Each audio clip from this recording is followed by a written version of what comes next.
반갑습니다. 여러분의 보좌관 주식대박 보좌관입니다. 화이팅! 영상을 보시기 전에 구독과 좋아요 부탁드립니다. 감사합니다. 투자는 개인의 판단에 따르지만 이번 영상이 큰 도움이 되시기를 바랍니다.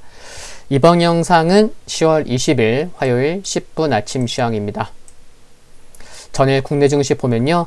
코스피는 강보합을 보였지만 코스닥은 어제도 하락세를 이어갔습니다. 상승 종목 수가 930여 개가 됐고요.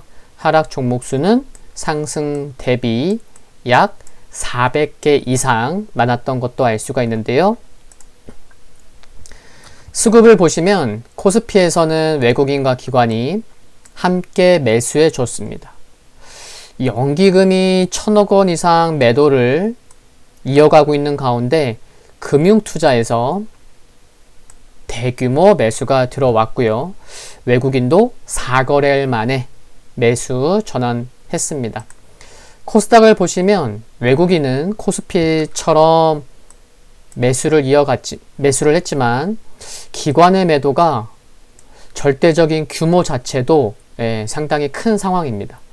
코스닥에서는 하루에 1,000억 원 이상 매도만 해도 좀 큰 순매매 규모인데 기관의 1,000억 이상 매도가 지금 4거래일 연속 이어지고 있다는 것도 알 수가 있습니다.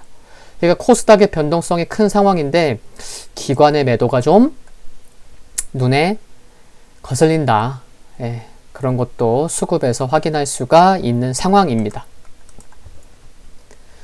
국내 증시 돌아와서 좀 내용 살펴보면요. 중국 산업 생산, 소매 판매가 양호했지만 3분기 GDP가 예상치를 하회한 4.9%를 기록한 것이 실망스러웠고 코로나19 백신 관련 긍정적 소식이 있었음에도 불구하고 유럽의 경제 봉쇄 조치 및 미국 일부 주에서 사상 최대 확진자 발생 등은 투시 위축시키는 요인이었습니다.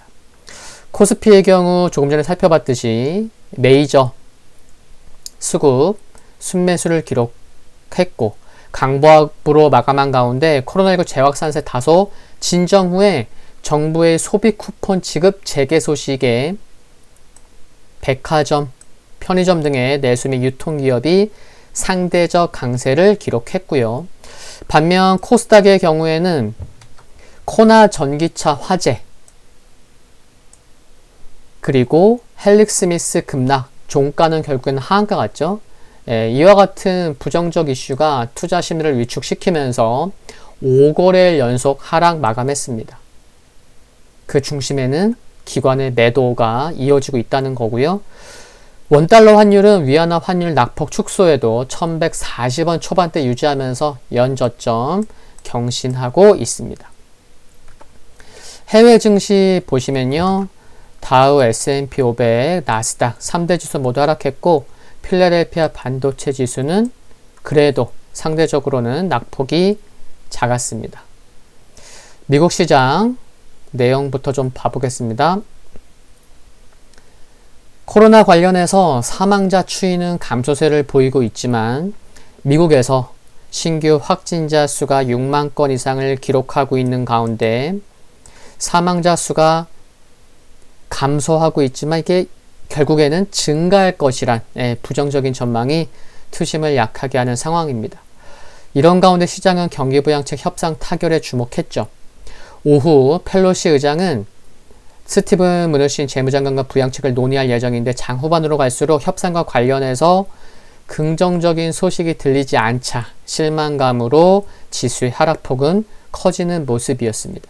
다만 장 마감 이후 펠로시 의장의 대변인은 자신의 트위터를 통해서 무누신 장관과 펠로시 의장이 이날 오후 3시에 통화를 했으면서 견해 차이를 좁혔다고 전했습니다. 발표된 지표 전미 주택건설업협회 10월 주택시장 지수가 85를 기록하면서 사상 최고치를 또 경신했습니다. 종목들 흐름 좀 살펴보면요. 전반적으로 대형 기술주들 흐름이 좀 약했습니다. 애플, 마이크로소프트, 아마존, 알파벳 모두 2%대 하락했죠. 테슬라도 2% 하락했고요. 인텔은 오히려 상승했는데 인텔이 메모리칩 부문 등 일부 사업을 약 100억 달러에 SK 하이닉스에 매각하는 방안을 추진 중이라는 보도가 나온 영향으로 보입니다. AMD도 하락했고요. 넷플릭스 약보합 마감했고, 모더나 4% 하락했고, 어제 급락했었던 니콜라는 기술적 반등 4.7% 상승을 했습니다. 한편 공항 이용객 수가 3월 이후에 처음으로 하루 100만 명을 넘어섰다는 소식으로, 그러면 어디죠? 네, 항공업종이 상대적 강세를 기록했고요. 크루즈 업종, 여행 업종도 견조한 모습을 보였습니다. 영화관 체인점 어디죠? 영화관 체인점, 네, AMC가 뉴욕 극장 재개장 소식에 무려 16.45% 급등했고요. 한편 바이오젠 알츠하이머 치료에 대해 FDA가 부정적인 검토를 할 것이라는 소식으로 4.01% 바이오젠 하락한 것도 확인할 수가 있습니다. 유럽 증시는 미국 증시보다 뉴욕 증시보다 하락폭은 크지 않았지만 혼조세를 보이기도 했고 하락 마감했는데요. 역시나 코로나19 우려에 하락 마감했습니다. 지난 주말 이탈리아 신규 확진자가 역대 최고치를 기록했고, 영국 정부의 보좌진들은 3주간의 국가 봉쇄 제재의 필요성을 거론했다는 소식이 있었죠. 전 세계 최대 요거트 제조사인 다농의 주가가 올해 실적 전망을 확인하면서 0.26% 상승했고요. 스웨덴 방위업체 사분의 주가는 실적 발표 후에 14.3% 급락했습니다. 실적과 전망에 따라서 종목별 차별화가 미국에서도 유럽에서도 나오고 있습니다. 중국의 경우에는요, 중국 같은 경우에는 0.7% 하락한 것도 크게 하락한 거예요. 그렇죠? 보면은 중국 경제지표 발표를 앞두고 중국 경기 회복에 대한 기대감이 높아지면서 장중에 한때 1%에 가까운 상승을 기록하기도 했죠. 근데 오후장 들어서 낙폭을 키우면서 하락 마감했습니다. 결국에는 중국의 3분기 GDP 시장 예상치는 전년 동기 대비해서 5.2% 증가할 것으로 전망했는데 아까도 말씀드렸듯이 4.9% 증가에 그쳤죠. 그래서 실망감이 있었고요. 반면에 9월 생산, 소비, 투자, 고용 지표는 시장 전망치를 모두 웃도는 양호한 성적을 기록한 것도 알 수 있습니다. 유가는 산유국의 구두 개입에도 불구하고 코로나19 부담으로 인해서 0.1% 하락했고요. 금은 달러 약세 및 부양책 기대감에 0.3% 상승했습니다. 발표될 주요 일정들 보면요. 어제보다는 적죠. 9월 신규 주택 착공 허가 건수 발표될 예정이고요. 소매 판매 지수, 또 랜들 퀄스 연준 부의장 연설, 찰스 에반스 시카고 연은 총재 연설이 예정되어 있습니다. 미국 지수 살펴보면요. 다산업 지수인데요. 1.4% 하락했고, 어제까지 거래를 보면 여기 보시다시피 이틀 연속 양봉이었잖아요. 캔들에서. 근데 이제 오늘이 이제 캔들상 양봉 3일째인데 이제 이 자리에서 이제 음봉이 나온 거죠. 이제 갈 자리에서 가주고 반등이 나와야 될 자리에서 강한 반등이 나올 필요가 있는데 좀 그러지 못한 것 같습니다. 그래서 음봉 마감했고요. S&P 500도 다우산업과 비슷한 모습입니다. 5일선 부근에서 하락이 나오는 모습이고요. 이제 21선과 60일선 얼마 남지 않았어요. 그쵸? 이 자리에서는 반등이 나와줘야 됩니다. 그쵸? 기술적 반등이더라도. 그리고 강한 반등이 나와주면 더 좋겠죠? 나스닥 좀 더 양호한 모습입니다. 하락폭은 비슷했지만 21선과 60일선이 비슷한 위치에 있는 게 아니고 현주가 아래에 21선이 일단 있고 그 아래에 60일선이 있는 거죠. 21선 에세 하반 경직성 나와줄 필요가 있다는 거고요. 필라델피아 반도체 지수 가장 견조합니다.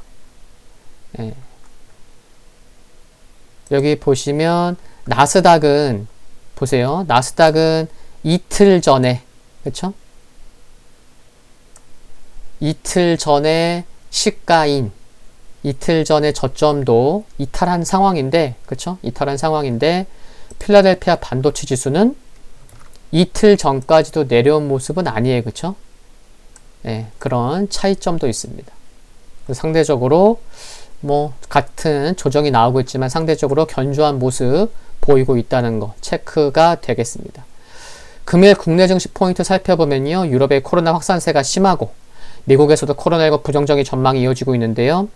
투자자들의 투심에 좋은 것은 아니지만 지난 1분기를 생각해 보면요. 코로나 확산 시기에 불안함, 불확실성에 급락했었고 오히려 코로나가 창궐하는 시기에는 정부의 부양책이 나오면서 반등했다라는 것입니다.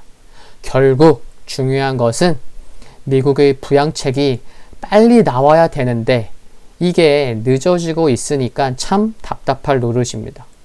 특별한 모멘텀이 부재하고 대선이 얼마 남지 않았다는 타이밍 자체가 불확실성을 키울 수 있는 요인이 되고 있다고 보시면 되겠습니다. 그러나 늦어져도 미국의 대선 이후에는 결국 부양책이 나올 수밖에 없다는 것은 염두에 둬야 한다고 생각을 합니다. 또한 호재성 육수가 있는 종목의 경우에는 지수 대비 상대적 강세가 나올 수 있겠지만 시장 전반적으로 투심이 약한 상황이기 때문에 공격적이고 무리한 매매는 자제해야겠습니다. 마치 그런 거죠. 주가 아래에 뭐 5일선이나 21선이 있어요. 60일선이 있어요. 그러면은 5일선은 지켜지겠지. 21선은 지켜지겠지. 그런데 투심이 전반적으로 약하면은 지켜질 거라고 생각했었던 5일선이 지켜질 거라고 생각했던 21선이 깨지는 경우도 투심이 약한 경우에는 많이 발생할 수가 있거든요. 그런 것을 말씀드리는 겁니다. 오늘 10분 아침 시장 여기까지입니다. 시장이 답답한 상황이 이어지고 있지만 여유를 찾는 힘찬 하루가 되셨으면 합니다. 화이팅입니다. 구독과 좋아요 부탁드리고요. 건강 유의하시고요. 항상 감사합니다.